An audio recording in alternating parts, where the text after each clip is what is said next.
جدا للناس اللي مش مصدقه ان فيديو المشرحه فيه فعلا نيره، ولا اللي كانت نايمه دي ندى ام حسنه. اولا ندى دي وهعرض لكم شويه صور ليها، تقريبا المكياج بتاع وشها وجسمها طعنات كتير قوي في جسمها زي الطعنات بالظبط اللي كانت في فيديو المشرحه. عايزه اقول حاجه اهم من كل ده، لو كل ده يعني هباء في الهواء، مدير مستشفى المنصوره كده ان مفيش فيديو عنده متصور في المشرحه ومتسرب. طب بلاش كده، عايزه اقول لكم الاخطر من كده، مدير المستشفى صرح ان مفيش ستات بتعمل داخل المشرحه، وان كل المشرحه ما فيهاش غير رجال، ومفيش كمان ترولي جوه. امال فيديو المشرحه اللي عملوا عليه ثوره وضجه، وطلع محامي نيره قال ان الفيديو ده عنده. السلام عليكم ورحمة الله وبركاته. عاملين ايه؟ يا رب تكونوا بخير. انت تاني يا شيرين يا كريم؟ بجد احنا كنا نسينا الموضوع ده، رجعتي تاني تفكرينا بيه تاني ليه يعني؟ ما يعني حاجة انتهت وخلاص يعني، ومحمد عادل اخد جزاؤه وخلاص يعني قرب يتم الاعدام. انت بقى حكايتك ايه؟ مشاهدات يعني طلع مشاهدات مثلا؟ طب ما اعملي مشاهدات في الحق مثلا يعني. لا بس والأمانة لله يعني انتوا هريتوا كتير قوي في الموضوع ده يعني. خليتوا الموضوع وصل ان الناس فعلا صدقت ان محمد عادل مش قتل نيرة. يعني بجد يعني هو اتبدل، يعني على كلامكم كده هو اتبدل، شالوه كده وحطوا واحد تاني. حتى منى ابو شنب برضو شككت وقالت ازاي يقتل البنت ومفيش نقطة دم واحدة على التيشيرت. وعمرو الكاشف قعد يقول لا الواد كان مسحور له، واللي قتلها ابو كاب اخضر. لا يعني ايه؟ ما ايه ابو كاب اخضر وابو كاب احمر وابو كاب اصفر؟ هو في ايه؟ مالكوا يا جماعة؟ يعني انتوا مالكوا؟ انتوا تعبانين نفسيا ولا حاجة؟ يعني حاجة متصورة صوت وصورة، وفي كاميرات في الشارع وفي كاميرات عند الجامعة والمحلات، وكانت في ناس بالصدفة واقفة في البلكونات بتصور، واصحابها واقفين معاها بالصدفة. يعني كل ده ومش عاوزة اهلها يوصل لها ان بنتهم اتقتلت؟ انتي في حاجة في دماغك ولا ايه؟ انتي هبلة مثلا؟ يعني في حاجة في دماغك؟ طب ما الطبيعي ان انا مثلا اكون ماشيه مع اصحابي وحصل لي حاجه، اول ناس هيبلغوا اصحابي، يعني اول ناس هيبلغوا اصحابي وبالاسم. طب ما اصحابي مش عارفين اسمي يعني وانا معاهم في الجامعه؟ هو انتي مجنونه ولا حاجه يا شيرين يا كريم؟ انتي وسهام الربيع ومنى ابو شنب وعمرو الكاشف وغيركم، انتوا في حاجه في دماغكم يعني؟ شاربين حاجه؟ والله ما محمد هو اللي واخد برشامه ولا مرشوش على وشه حاجه، انتوا اللي واخدين براشيم، وانتوا اللي تقريبا كده في حاجه في دماغكم. والشهره بقى تقريبا جننتك انتي ومنى ابو شنب وعمرو الكاشف واللي زيكم. بجد يعني عايزين تشتهروا، عايزين تعملوا مشاهدات، تطلعوا في الخير بلاش تطلعوا في الشر. بلاش تعملوا حاجات انتوا في الاخر يعني هتتضروا بيها في حاجات انت بتنكشي فيها. يعني انت بتنكشي في عش الدبابير، يعني انت بتشككي في القاضي بهاء الدين المري، وهو قاضي محترم ما خلاش يعني حتة لما بجد حقق فيها واخد محمد عادل كده على الهادي يا زبادي زي ما احنا بنقول. يعني بجد يعني ما ظلمش الولد في اي حاجة، والناس كلها شافت بعينيها وهو بيذبح نيرة اشرف، وهو بيعدي على رقبتها سواء بقى ذبحها من قدام او من رقبتها من ورا او ايا كان.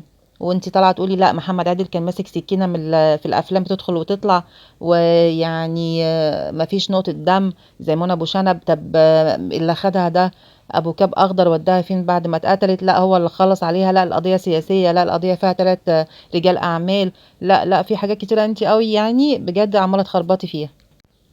تصريحاتك اللي انتي طالعه بيها دي بجد يعني هتوديكي في داهيه، والله بجد هتوديكي في داهيه. عاوزة اقولك القضية دي اتعرضت على كذا وكيل نيابة، واتبحث فيها جامد جدا. عمر القضاء عندنا او النيابة عندنا او التحريات او تحريات المباحث هتظلم حد. يعني بجد يعني حققوا فيها جامد جدا واخدت اكتر من وقتها. يعني منى ابو شنب بتقول ولا نقطة دم واحد على التيشيرت عليه؟ يعني ازاي يعني؟ ازاي واحد بيذبح واحدة من وهي من وراها وعاوزاه يا منى ابو شنب ان هو هدومه تتبهدل دم؟ ازاي؟ الناس المتعاطفة مع محمد عادل ده انتوا متعاطفين معاه على ايه؟ على اساس ان انتوا ما شفتوش؟ يعني انتوا ما شفتوش الجريمة متصورة صوت وصورة العالم كله شافها؟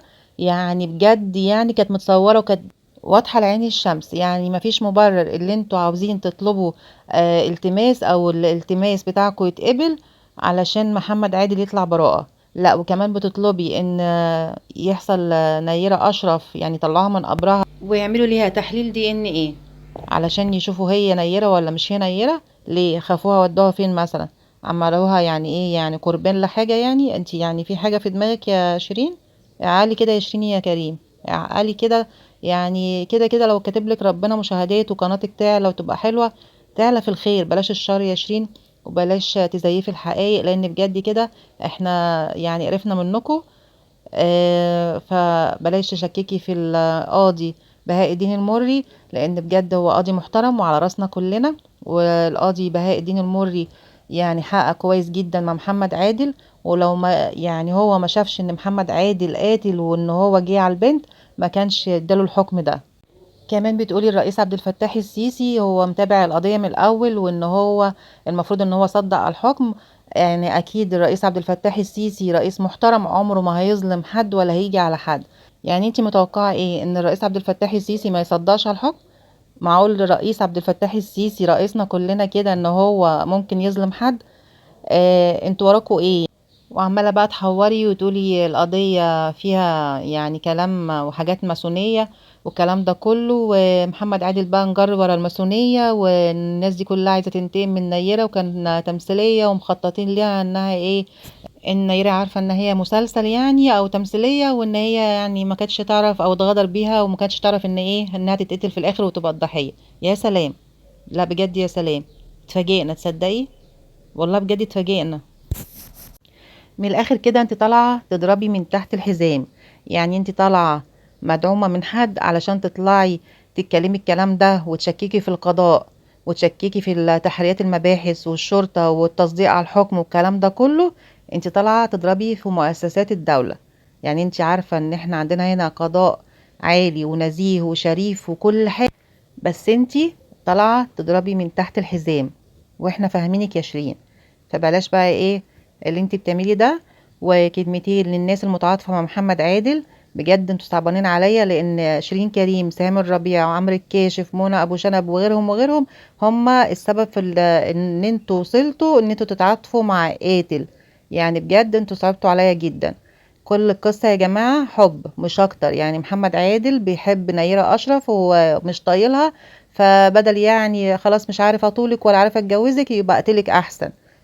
هي بقى دي كل القصة، ولا قصة بقى سياسية، ولا قصة ماسونية، ولا قصة عبدة الشيطان، ولا الكلام ده كله اللي بيدور على السوشيال ميديا. كل القصة ان محمد عادل بيحب نيرة ومش عارف يطولها، فراح مخلص عليها، ولا اكتر ولا اقل.